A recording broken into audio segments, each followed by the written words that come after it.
লক্ষ্মীপুরে বিএনপি জামাত নেতাকর্মীদের মধ্যে পাল্টাপাল্টি হামলার ঘটনা ঘটেছে, দুই পক্ষের অন্তত 15 জন আহত হয়েছেন। বিকেলে সদর উপজেলার বটতলা গ্রামে এই ঘটনা ঘটে। জামাতের অভিযোগ, তাদের পূর্ব ঘোষিত নারীদের নিয়ে সভা ছিল। এ সময় বিএনপি নেতাকর্মীরা তাদের উপর হামলা চালায়। অভিযোগ অস্বীকার করে বিএনপি নেতাকর্মীদের দাবি, টিসিবির পণ্য দেওয়ার কথা বলে নারীদের থেকে ভোটার আইডি ও 20 টাকা করে নেওয়ার খবরে ঘটনাস্থলে গেলে জামাত নেতাকর্মীরা হামলা করে। ঘটনার পর থেকে এলাকায় উত্তেজনা থাকা অতিরিক্ত পুলিশ মোতায়েন করা হয়েছে। ওখানে গেছে একটা সমঝোতার জন্য কোনো সমস্যা না হয়।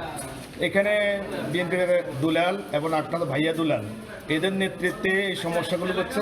অতর্কিত হামলা করতে আমরা প্রায় 10 জন ভাইয়ের মতো আহত হয়েছে। আমাদের নেতাকর্মী নিয়ে আমরা ওইখানে একটা বাড়ির সামনে আমরা অবস্থানে ছিলাম। কিছু নামদারি সন্ত্রাসী তারা জমাত বলে অতর্কিতভাবে বেদম মাইরপিট করে।